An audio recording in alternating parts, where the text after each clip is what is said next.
देखो अभी तक हमने 4 स्पेशल केसेस देखे थे कि यदि हमारी पार्शियल डिफरेंशियल इक्वेशन उन 4 केसेस में से किसी केस में दी हुई है तो हम सॉल्यूशन निकालते हैं। और अब जो आज हम पढ़ेंगे वो है जनरल मेथड ऑफ सॉल्यूशन। तो हमारी पार्शियल डिफरेंशियल इक्वेशन चाहे किसी भी फॉर्म में हो, ठीक है, उन चारों में से किसी एक फॉर्म में हो या फिर उन चारों में से किसी एक फॉर्म में भी ना हो, कोई जनरल कोई सी भी सॉल्यूशन हो, कोई सी भी इक्वेशन हो, तो उसका सॉल्यूशन हम कैसे निकालेंगे, तो वो मेथड कहलाता है चारपिट्स मेथड। ठीक है, तो इसमें हमें कोई भी केस देखने की ज़रूरत पड़ती नहीं है कि स्पेशल केस हो। तो देखो अब जैसे मैंने बताया था कि कोई भी जनरल इक्वेशन, जैसे ये मेथड किसका है, जनरल मेथड है। तो जनरल इक्वेशन क्या होती है, function of x y z p q. कोई भी पी डी किस फॉर्म में होती है, उसके अंदर कौन कौन से वेरिएबल होते हैं, x y z p q, ये सारे वेरिएबल होते हैं। ठीक है, तो हाँ, तो अब इसका सॉल्यूशन हम कैसे निकालते हैं। तो इस मेथड के द्वारा हम क्या किया जाता है, कोई भी इक्वेशन होती है तो उसको हम लिखते हैं, जैसे लाग्रांज इक्वेशन में हमने देखा था किस प्रकार से लिखा जाता था, d x upon p equal to d y upon d Z upon, ये होता था लाग्रांज मेथड में सॉल्यूशन लिखने का तरीका। लेकिन यदि अब हम इस मेथड की बात करें तो इस मेथड के अंदर जो सॉल्यूशन लिखा जाएगा वो देखो किस प्रकार से लिखा जाएगा। इसको मतलब जो मैं बताऊंगा उसको याद रखना हमेशा, बहुत इंपॉर्टेंट है ये। तो इसका सॉल्यूशन का मेथड होगा d P upon F x plus p f z. क्या लिखा है, d P upon F x plus p f Z equal to d Q upon F Y plus q f z. ठीक है, equal to D Z upon minus P F P minus Q F Q equal to D x upon minus F p equal to d y upon minus f q. ये general solution लिखा जाता है Charpit's method में। D P upon F x plus p f z plus equal to d y upon F Y plus q f z, जहाँ पे मैं बता देता हूँ क्या क्या वेरिएबल क्या क्या रिप्रेजेंट कर रहे हैं। पी जो यहाँ पे पी क्यू है, ये तो हमारे इक्वेशन के अंदर पी क्यू वेरिएबल होते हैं, वही वेरिएबल है। इसके अलावा एफ एक्स का मतलब है जो हमारी ये इक्वेशन है पार्शियल डिफरेंशियल इक्वेशन, इसको एक्स के साथ आंशिक अवकलन। एफ जेड का मतलब है इक्वेशन का जेड के साथ आंशिक अवकलन, वाई का मतलब वाई के साथ, और यहाँ पे है एफ पी का मतलब इस एफ का पी के साथ आंशिक अवकलन, इसमें क्यू के साथ, और ये। तो ये जनरल सॉल्यूशन लिखा जाता है चारपिट्स मेथड में किसी भी पार्शियल डिफरेंशियल इक्वेशन। ठीक है, तो जैसे यदि हमारे पास एग्जांपल है p x plus Q y equal to p q, ये एक पार्शियल डिफरेंशियल इक्वेशन है। देखो इसको यदि ये जो इक्वेशन है कल हमने देखी थी, ये कौन सी, कल हमने तीसरा फॉर्म स्टैंडर्ड फॉर्म पढ़ा था, क्या नाम था उसका नाम, जिसमें इस प्रकार से लिखा जाता है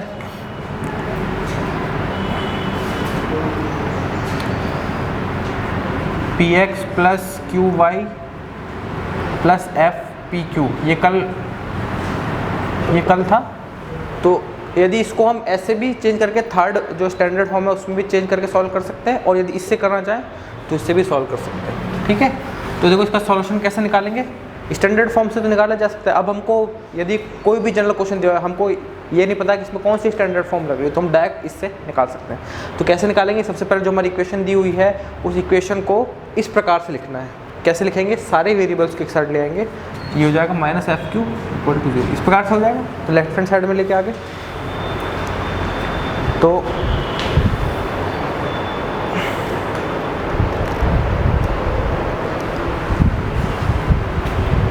अब देखो यहाँ से हम लेके आ गए, तो ये जो हमारी इक्वेशन है ये हो जाएगी f x y z p Q.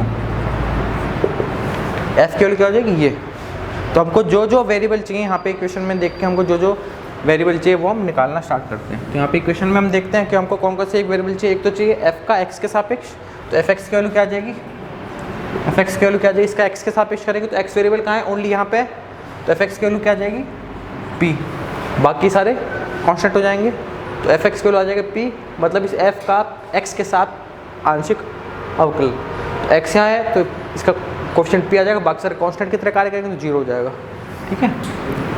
और यदि हम बात करते हैं अब क्या चाहिए, fz निकालते हैं।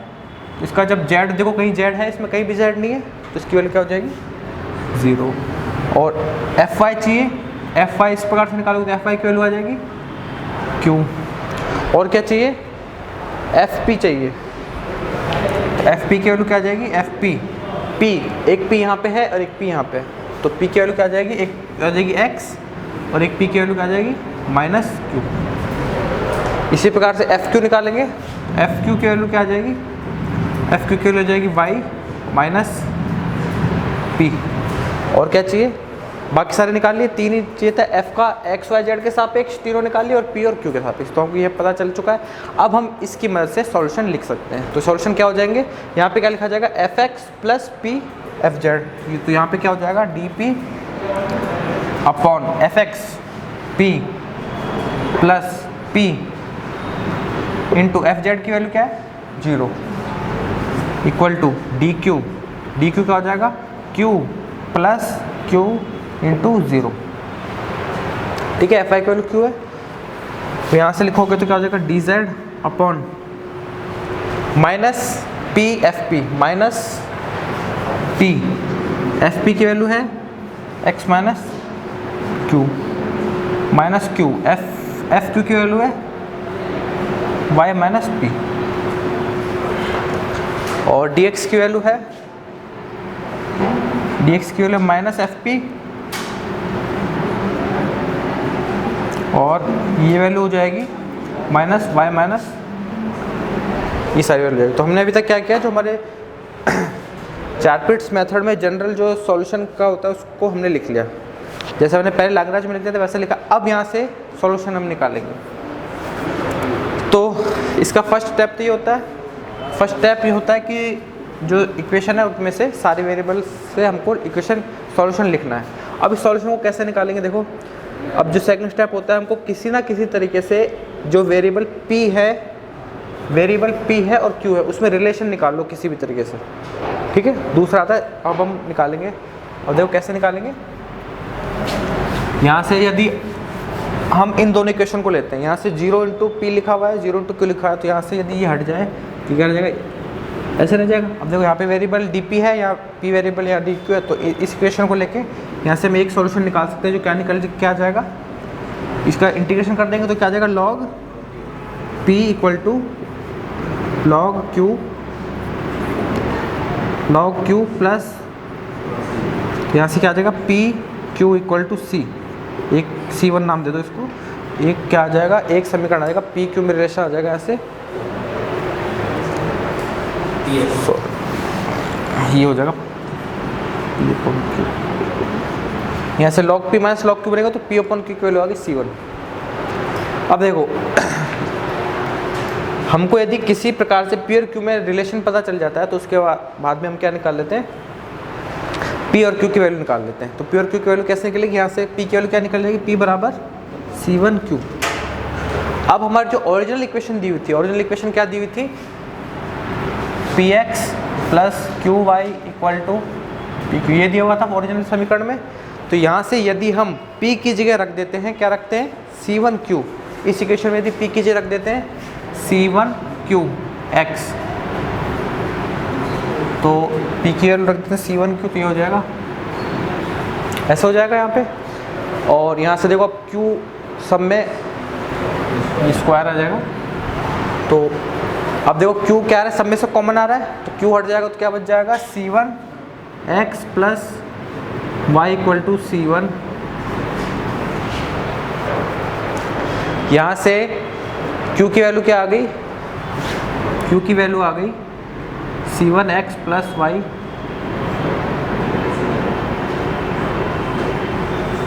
ये आ गई q की वैल्यू, और p की वैल्यू क्या है, c1 × q, तो यहाँ से पी की वैल्यू क्या आ जाएगी,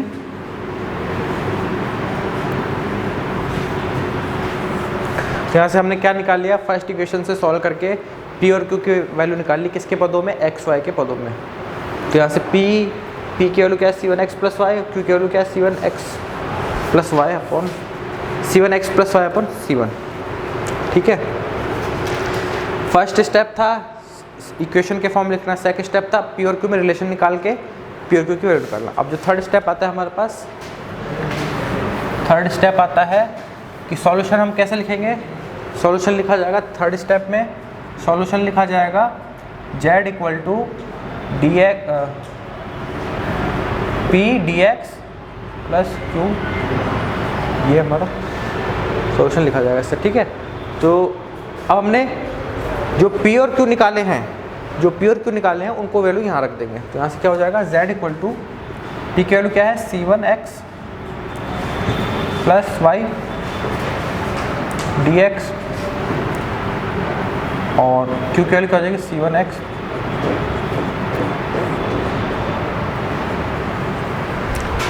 ये वैल्यू हो जाएगी पी और क्यू की। ठीक है, यहाँ से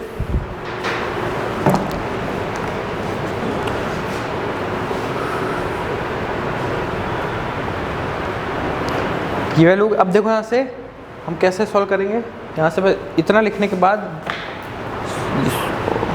सॉरी ये होता है dz होता है ना, और z की वैल्यू क्या हो जाती है, इंटीग्रेशन ऐसा z की वैल्यू हो जाएगी, या तो यहाँ पर dz लिखो, यदि z लिखोगे तो इंटीग्रेशन हो जाएगा। यहाँ से अब हम क्या कर सकते हैं,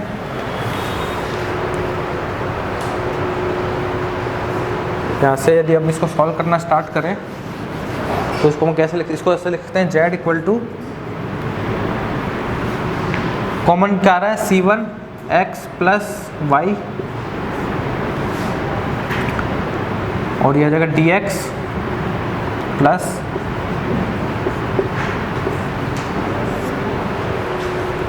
ठीक है। अगर अब हम यहाँ से c1x प्लस वाई इक्वल को नया वेरिएबल मान लें तो यहाँ से क्या हो जाएगा, c1 dx plus dy equal to dt। तो यहाँ से यदि c1 से डिवाइड करते हैं तो क्या हो जाएगा, dx plus dy upon c1, इसकी वैल्यू क्या आ जाएगी, dt बाई c1। यहाँ से देखो dx प्लस dy c1 इसकी वैल्यू क्या आ गई, dt बाई c1 और इसकी वैल्यू क्या आ गई, t। तो इसकी क्या लिख सकते हैं, z equal to integration t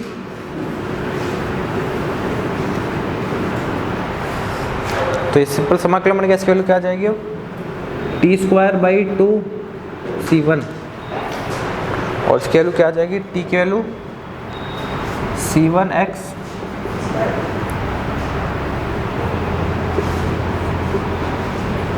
और यहाँ पे समाकलन क्या था, एक और कांस्टेंट आएगा c2। तो z की वैल्यू क्या आ जाएगी, z equal to c1x plus y square upon 2c1 plus c2। तो यहाँ से दो कांस्टेंट आ गए। अब इसको आगे ऐसे सॉल्यूशन निकाले तो जैसे हम पहले करते थे कि हमारे पास दो अननोन है यहाँ पे c1 और c2, तो यदि इन दोनों अननोन को यदि एक अननोन में चेंज करना है तो हम या तो c2 को फंक्शन ऑफ c1 मान लेंगे या फिर c1 को फंक्शन ऑफ c2 मान के एक वेरिएबल और रिड्यूस कर सकते हैं। तो ये हमारा जनरल सॉल्यूशन आ जाएगा, z इक्वल टू ये सॉल्यूशन निकल के आ जाएगा इसका। ठीक है, तो जो तीसरा स्टेप है ये फिक्स है, z की वैल्यू हमें ऐसे ही निकालनी है, z equal to integration of p D x plus Q D y equal to 0।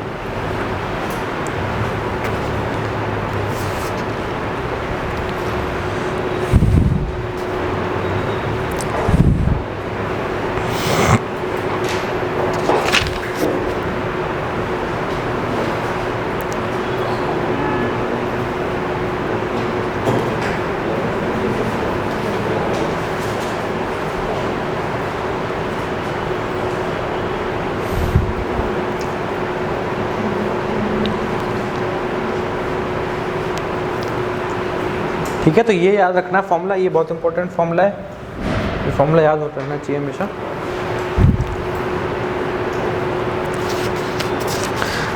मतलब यदि स्टेप्स याद रखने हैं तो फर्स्ट तो हमको ये लिखना है, सेकंड स्टेप में क्या करना है, किसी ना किसी तरीके से पी और क्यू का मान निकालना है किसके पदों में, एक्स वाई के पदों में। या तो पी वाई में के अंदर रिलेशन निकाल के वैल्यू निकालो, या फिर पी और क्यू का मान निकालो किसी भी तरह समाकलन करके एक्स वाई के पदों में। एक्स वाई के पदों में पी और क्यू का मान निकालने के बाद थर्ड स्टेप ये होता है कि z equal to P D x plus 2 करके हम वैल्यू निकाल सकते हैं उसमें।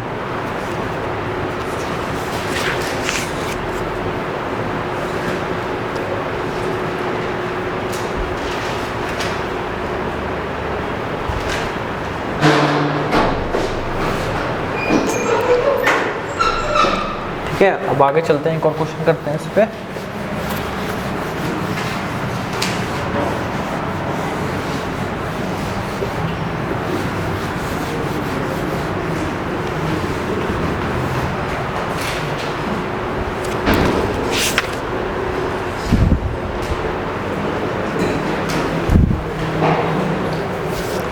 हमारे पास जैसे एक और क्वेश्चन है, जैसे P equal to q y plus, ठीक है, P equal to q y plus z का स्क्वायर। तो ये जो इक्वेशन है, पहली बात तो स्क्वायर का पद है, तो ये नॉन लीनियर डिफरेंशियल इक्वेशन होगी, और ना ही हम यहाँ से इसको क्या कर सकते हैं किसी स्टैंडर्ड फॉर्म में। तो हम वही अपनाते हैं, इसको क्या करते हैं, इसको लिख देते हैं माइनस पी इक्वल टू 0 कर देते हैं। तो यहाँ से एफ फंक्शन की वैल्यू क्या आ जाएगी, p minus q y plus z, इसका होल स्क्वायर। हमको यदि 4 पिट्स मेथड से सॉल्व करेंगे तो यहाँ से एफ एक्स चाहिए। तो यदि एफ एक्स निकालेंगे तो यहाँ पे देखो कहीं भी एक्स दिख रहा है, नहीं दिख रहा, तो यहाँ से एफ एक्स क्या हो जाएगा 0। और यदि एफ आई निकालेंगे तो एफ आई निकालेंगे तो ये तो 0 हो जाएगा, 0 माइनस यहाँ से क्या वैल्यू हो जाएगी 2 q y plus z into q, ये आ जाएगा एफ वाई का मान। ठीक है, उसके अलावा एफ जेड का मान निकालते हैं, एफ जेड। तो एफ जेड का मान निकालोगे तो यह आ जाएगा -2 क्यू वाई प्लस जेड, यह आ जाएगा एफ जेड का मान। और एफ पी का मान निकालोगे, एफ पी का मान निकालोगे तो ये आ जाएगा 1। ठीक है, और एफ क्यू का मान निकालोगे, एफ क्यू का मान आ जाएगा -2 q y plus z into Y.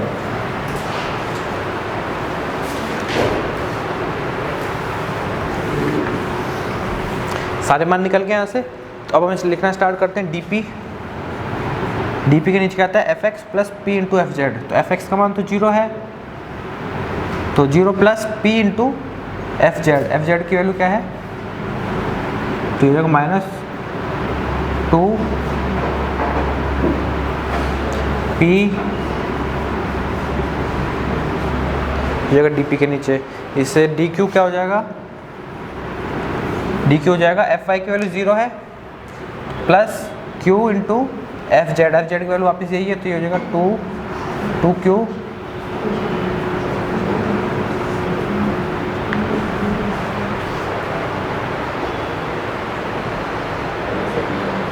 ठीक है। और एफ जेड की वैल्यू लिखना चाहो तो -p इंटू एफ पी की value 1 minus Q into F Q.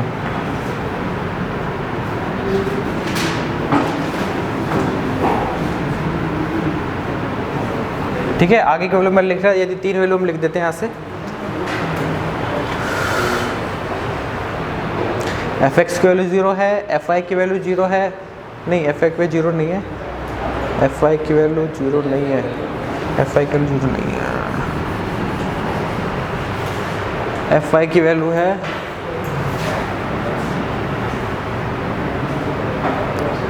F I की वैल्यू ये -2 क्यू, ये तो हो गई F I plus Q into F z की वैल्यू ये है, तो ये जगह 2 Q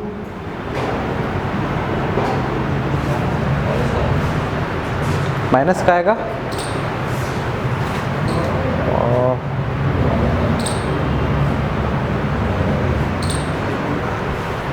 Q into F Z, Q into F Z करेंगे तो -2 ये आ जाएगा ना, ये आ जाएगा, और Fy ये आ जाएगा। ठीक है, अब ठीक है, तो ये दोनों जुड़ जाएंगे, तो यहाँ से क्या लिख सकते हैं, d P upon -2p equal to d Q upon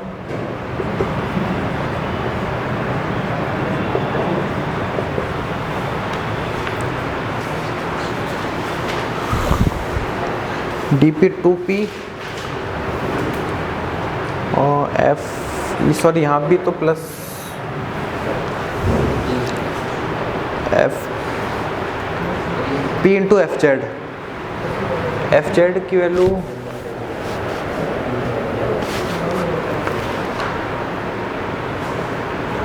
देखो, यहाँ पे मैंने जो इक्वेशन ली है वो ऐसे लिए p minus q y plus z का स्क्वायर, और जो एक बुक में लिया ना वो ऐसे लिए क्यू,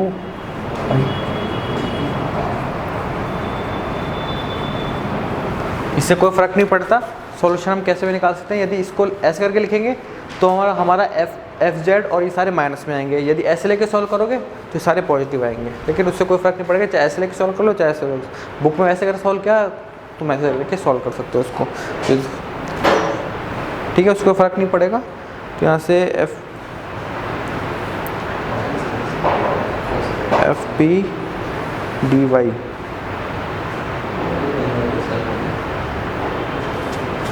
ठीक है। अब देखो ये वाला मेथड तो तुम बुक में देख लेना, ऐसे इससे देख लो कैसे करा, ऐसे ऐसे लिख लिया तो, और यदि हम बाकी दो भी लिखते हैं, जैसे dx वाला लिखते हैं, dx अपॉन क्या आएगा माइनस एफ पी, और एफ पी की वैल्यू क्या है, तो एफ पी -1, और d y upon minus f q वाली क्या जाएगी 2y q y plus Z. देखो ये वाला जो है ये बुक में लिखा हुआ है, तो इसको बुक में देख लेना, इसको देख लो, यहाँ पे ये सारी वैल्यू होगी, ये तीनों लिख दिए, वो ऐसे लिख दिए। अब देखो कैसे भी सॉल्व कर सकते हो, यदि इन दोनों को लोगे, p और q को लोगे, तो यहाँ से इक्वेशन बन जाएगी, ये कैंसिल होके क्या हो जाएगा, dp divided by p equal to dq divided by 2, ठीक है। qy माइनस और qy प्लस जेड दोनों कट जाएंगे, ये आ जाएगा। तो यहाँ से p और q में रिलेशन निकाल सकते हो, या फिर एक चीज़ और कर सकते हो कि यहाँ से p और q में रिलेशन निकाल के फिर हम वैल्यू यहाँ रखेंगे, फिर p की वैल्यू निकलेगी xy के पदों में, q को निकलेगी xy के पदों में। यदि डायरेक्ट हम क्या कर सकते हैं, p की वैल्यू और q की वैल्यू xy के पदों में निकाल सकते हैं। कैसे निकाल सकते हैं कि ये जो पांचों हैं बराबर है, मतलब ये इन दोनों की वैल्यू किसके बराबर है, इनके इसके भी बराबर है, तो यहाँ से इसकी वैल्यू को हम किसके बराबर में लिख सकते हैं, dy upon 2y q y plus z, ऐसे भी लिख सकते हैं। तो एक मेथड तो ये है कि यदि p और q को लेके सॉल्व करोगे तो ये हो जाएगा, तो यहाँ से क्या मान आ जाएगा, log p equal to 1/2 log q plus log c, तो ये से यहाँ से हो जाएगा p अपॉन q की पावर 1/2 इक्वल टू c। तो p की वैल्यू क्या आ जाएगी, या तो एक ये मेथड है कि p और q में रिलेशन निकालने के बाद p की वैल्यू यहाँ रखो, फिर p की वैल्यू यहाँ रखो तो q की वैल्यू निकल जाएगी xy के पदों में, फिर यहाँ से p की वैल्यू xy के पदों में। यदि तुम्हें डायरेक्ट p की वैल्यू xy के पदों में चाहिए तो देखो यहाँ से यदि इसको और इसको, इनमें से किसी को भी लोगे, यदि y को लोगे, इन दोनों को ले लोगे तो यहाँ से q की वैल्यू निकल जाएगी y के पदों में। यदि इसको और इसको साथ में लोगे तो p की वैल्यू निकल जाएगी y के पदों में। तुम तुम्हारी मर्जी कैसे भी ले सकते हो, ठीक है। तो अगर मान लो कि हम जैसे इन दोनों को बराबर ले लें, ये तो एक मेथड है, ठीक है, ये फर्स्ट मेथड है, यहाँ से लग के दूसरा मेथड है यदि हम इसको लें, यहाँ पे दूसरा मेथड है कि यदि हम इसको और इसको बराबर कर दें, इसको और इसको बराबर करेंगे तो 2 से 2 कैंसिल हो जाएगा, क्यू वाई प्लस जेड से q y plus z cancel हो जाएगा, तो ये क्या रह जाएगा, d P upon minus p equal to d y upon y. तो यहाँ से एक स्टेप कम हो जाएगा, हमको क्या फ़ायदा होगा, यहाँ से यहाँ निकालने का, इसमें रखने की जरूरत नहीं पड़ेगी, डायरेक्ट निकल जाएगी पी की वैल्यू वाई के पदों में। तो यहाँ से वैल्यू क्या निकल जाएगी, यहाँ की वैल्यू निकल जाएगी minus log P equal to log y plus log c। तो यहाँ से वैल्यू क्या आ जाएगी, यहाँ से वैल्यू क्या हो जाएगी, पी वाई इक्वल टू सी। इसको कुछ भी नाम दे देना, कांस्टेंट है तो ये P Y equal to constant आ जाएगा, जुड़ जाएंगे। तो यहाँ से पी की वैल्यू क्या आ गई, डायरेक्ट पी की वैल्यू आ जाएगी कांस्टेंट डिवाइडेड बाय वाई।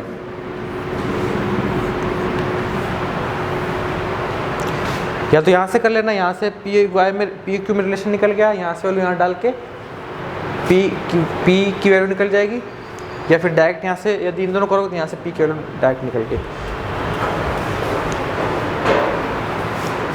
ठीक है। अब पी की वैल्यू यहाँ से निकल गई तो क्यू की वैल्यू निकालनी है, तो यहाँ से क्यू की वैल्यू भी निकल जाएगी। पी की वैल्यू क्या है हमको, सी अपॉन वाई इक्वल टू, इसको C2 नाम दे दो, C2।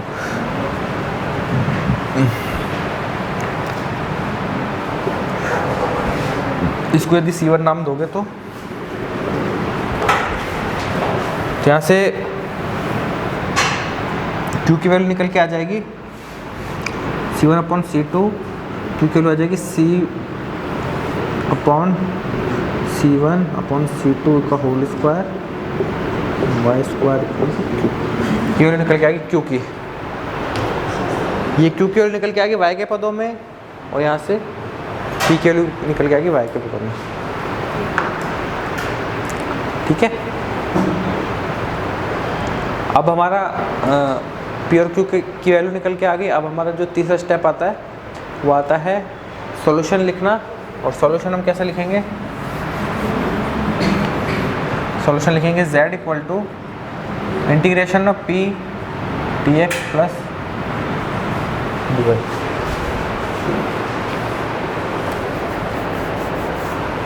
बट कहीं कुछ समझ में नहीं आया तो पूछ लो। ये सबसे पहले हमने सबसे पहले ये लिखा सॉल्यूशन के लिए, सारी वैल्यू लिख दी नीचे।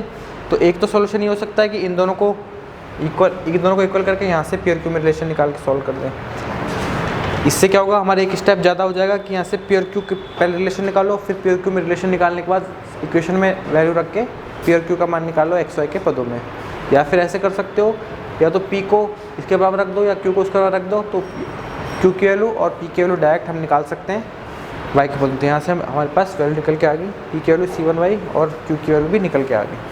अब हम इसका सॉल्यूशन लिख सकते हैं ऐसे, तो यहाँ से पी की वैल्यू निकल के आई है a अपॉन वाई, ठीक है।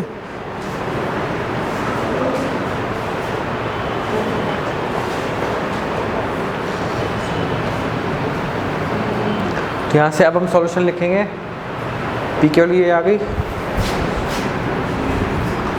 सॉल्यूशन लिखेंगे।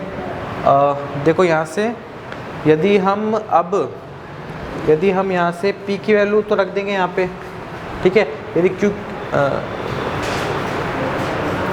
p की वैल्यू रख देंगे यहाँ से तो ये तो y के पदों में आ गई, और यदि q की वैल्यू रखेंगे तो वो भी y के पदों में आ जाएगी, ये आ गई। या फिर एक क्या कर सकते हो, हमारे जो समीकरण है उसमें रख के भी मान निकाल सकते हो।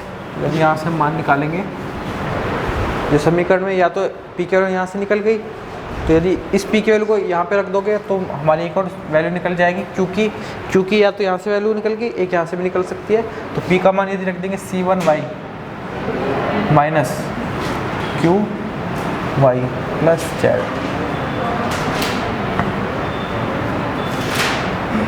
तो यहाँ से क्या निकल के आ जाएगी, C1 वाई इसका under root equal to Q y plus Z। तो यहाँ से Q की वैल्यू क्या निकल जाएगी, Q की वैल्यू आ गई यहाँ से C1 वाई का अंडर रूट माइनस Z। हम इसको ऐसे सॉल्व कर सकते हैं कि जो हमको y दिख रहा है, इस y को इस साइड लेके आ जाएंगे तो क्या हो जाएगा, ZY equal to C1x plus under root C1 y minus Z। इसको हम ऐसे लिख सकते हैं।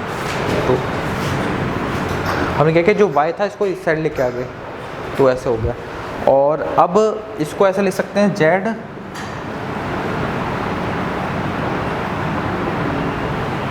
ऐसे नहीं,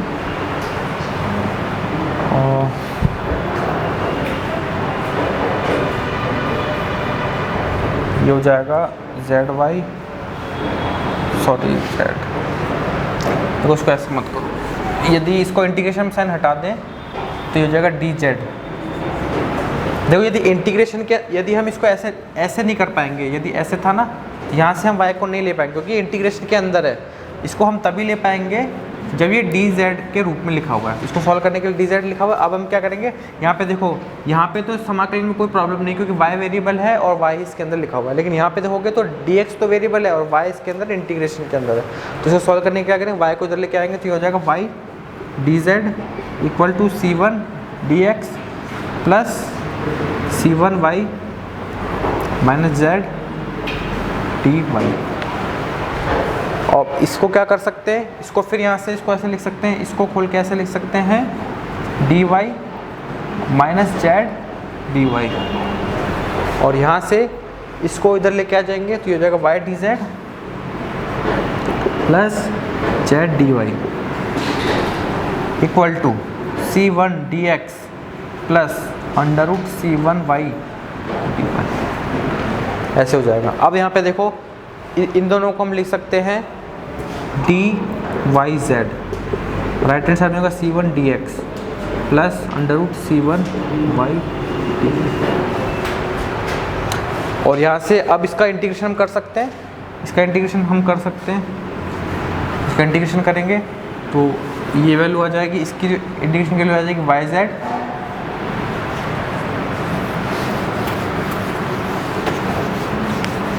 इसकी वैल्यू आ जाएगी वाई जेड, इसकी वैल्यू आ जाएगी सी वन एक्स, और इसकी वैल्यू आ जाएगी यहाँ पे ये है one upon under root Y, तो इसकी वैल्यू आ जाएगी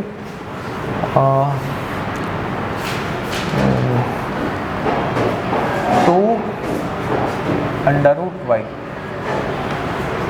प्लस सी टू। हमारा जो सॉल्यूशन था वो इस प्रकार लिखाया था, D Z plus P D x plus Q D Y के फॉर्म में लिखाया था, जहाँ हमने पी की वैल्यू रख दी और क्यू की वैल्यू रख दी।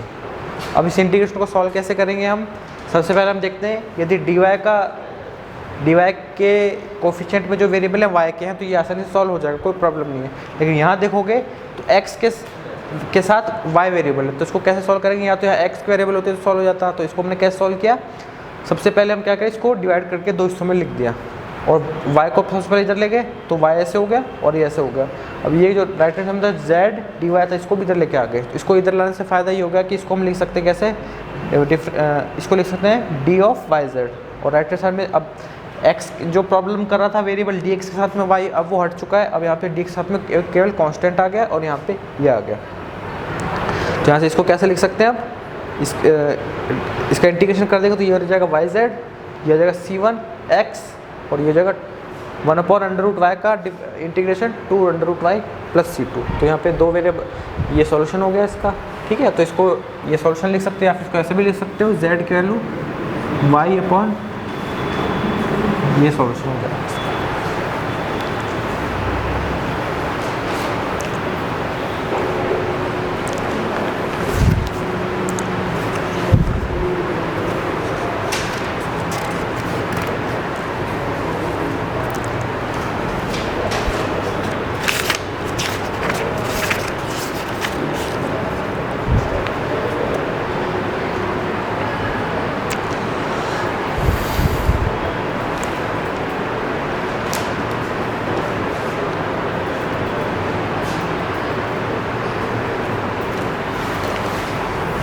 ठीक है, अब इसमें एक और क्वेश्चन करते हैं।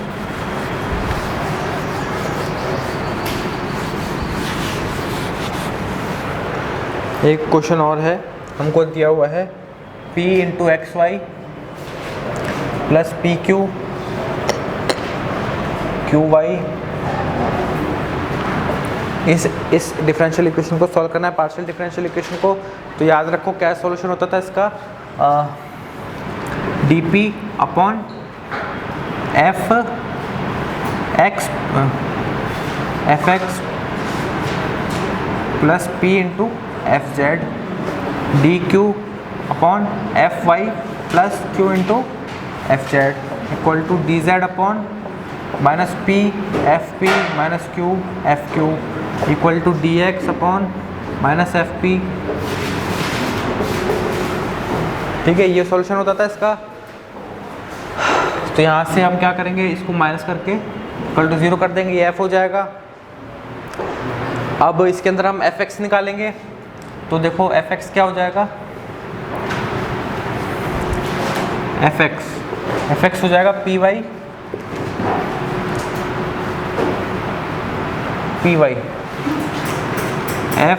fy निकालेंगे, fy निकालेंगे तो px आ जाएगा, और प्लस fy निकालेंगे तो क्या आ जाएगा px, और उधर से q।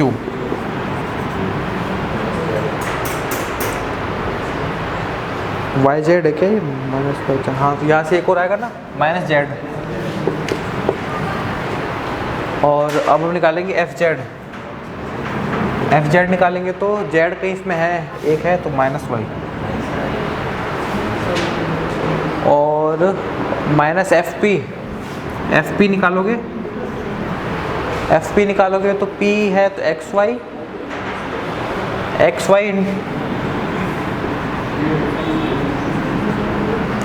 एफ क्यू निकालोगे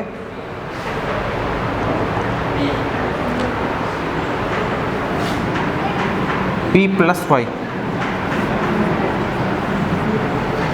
ये पांचों वैल्यूज आ गई। अब dp के नीचे रखोगे dp divide by F X P Y plus p into F Z के लो माइनस वाई, तो माइनस वाई ये कट के हो गया ऐसे, ठीक है। डी क्यू के नीचे रखोगे एफ वाई, तो P x plus Q minus Z plus Q into F z की वैल्यू माइनस वाई, ठीक है। और ऐसे भी आगे रखते जाओगे, डी जेड की वैल्यू आ जाएगी ऐसे कुछ, डी एक्स की वैल्यू आ जाएगी, वो डिवाइड। ज़्यादातर जो क्वेश्चन होते हैं उसमें क्या होता है कि डी पी और डी क्यू की वैल्यू निकालोगे ना, यहाँ तक कि क्वेश्चन इन दोनों से लगभग 90% क्वेश्चन इन दोनों से सॉल्व हो जाते हैं, आगे निकालने की जरूरत पड़ती नहीं, कभी कभी जरूरत पड़ जाती है। तो यहाँ से तुम देखोगे तो यहाँ से देखो डी पी के नीचे क्या वैल्यू आ गई, P Y into P Y, value क्या आ गई 0। डी पी के नीचे क्या आ गया 0, इसका क्या मतलब हो गया, इसे ये हो गया कि डी पी की वैल्यू क्या है 0। यहाँ से पी की वैल्यू क्या आ गई कांस्टेंट हमने मान ली, इसकी वैल्यू क्या है a, तो p की वैल्यू क्या आ गई a। तुमको डायरेक्ट यहाँ से p की वैल्यू पता चल गई। अब p की वैल्यू पता चल गई तो हम इक्वेशन में रख के q की वैल्यू निकाल सकते हैं। तो जब p की वैल्यू हम a रख देंगे, यहाँ पे इक्वेशन के अंदर रख देंगे a, तो हमारी इक्वेशन क्या कन्वर्ट हो जाएगी, p की जगह रख देंगे a, तो a into X Y plus a Q plus Q Y minus Y Z equal, ये हो जाएगी इक्वेशन में। p की जगह क्या रख दिया a, तो यहाँ से q की वैल्यू क्या निकल के आ जाएगी, देखो q को कॉमन लेके निकालोगे तो q की वैल्यू मैं लिख देता हूँ डायरेक्ट, q की वैल्यू निकल के आ गई y z minus A X divided by a plus Y, ये आ जाएगी q की वैल्यू। p की वैल्यू हमको पता है कांस्टेंट, और q की वैल्यू भी निकल गई। तो अब थर्ड स्टेप क्या होता था, सॉल्यूशन कैसे लिखते थे, सॉल्यूशन हम लिखते थे dz equal to P D x plus Q into D Y. यहाँ से p की वैल्यू रखेंगे जो है a कांस्टेंट प्लस q की वैल्यू है y into Z minus A X divided by a plus Y D Y, ये value आ गई dz की। अब देखो यहाँ पे dx का जो कोफिशिएंट देखोगे वो तो है कांस्टेंट, तो dx वाले का तो हम इंटीग्रेशन कर सकते हैं, लेकिन जब dy में देखोगे तो y यहाँ पे x भी है और z भी है, तो उसको हमको थोड़ा सा रीअरेंज करके इसको लिखना पड़ेगा। तो जब इसको रीअरेंज करके लिखोगे तो ये हो जाएगा dz minus A D X divided by Z minus A X equal to 1 minus A plus Y D Y. हमने इसको रीअरेंज करके देखो कैसे लिखा है, देखो रीअरेंज करके कैसे लिखा है,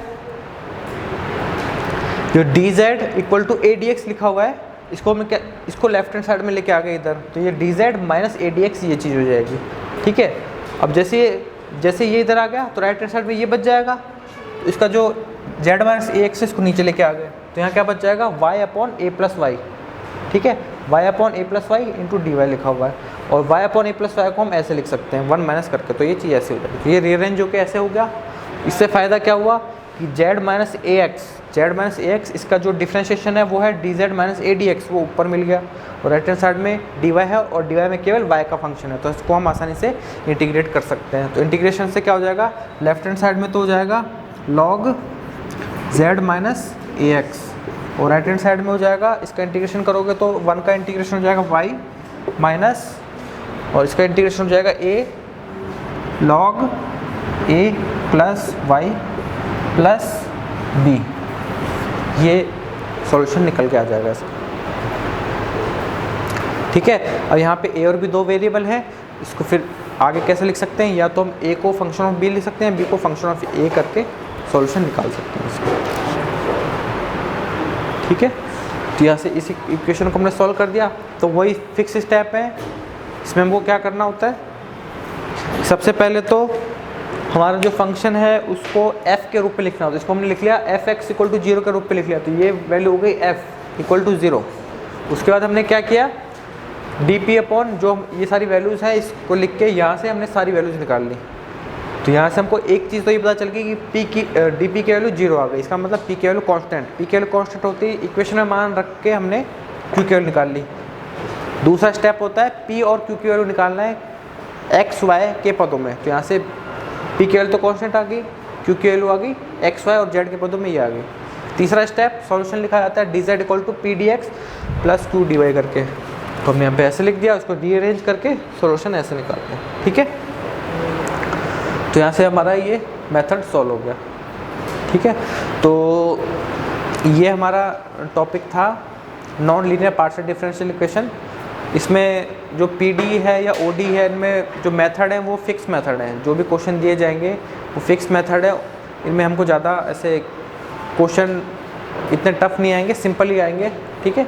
तो जो मैंने मेथड बताया उससे क्वेश्चन सॉल्व करो, एग्जाम्पल सॉल्व करो, तो जितना सॉल्व करोगे उतना ज़्यादा पता चलता रहेगा, ठीक है। तो यहाँ पे हमारा ये वाला non linear partial differential equation खत्म हो गया। आप कल से देखेंगे second order partial differential equation कैसे होती है और उसका सॉल्यूशन कैसे निकालेंगे, ठीक है।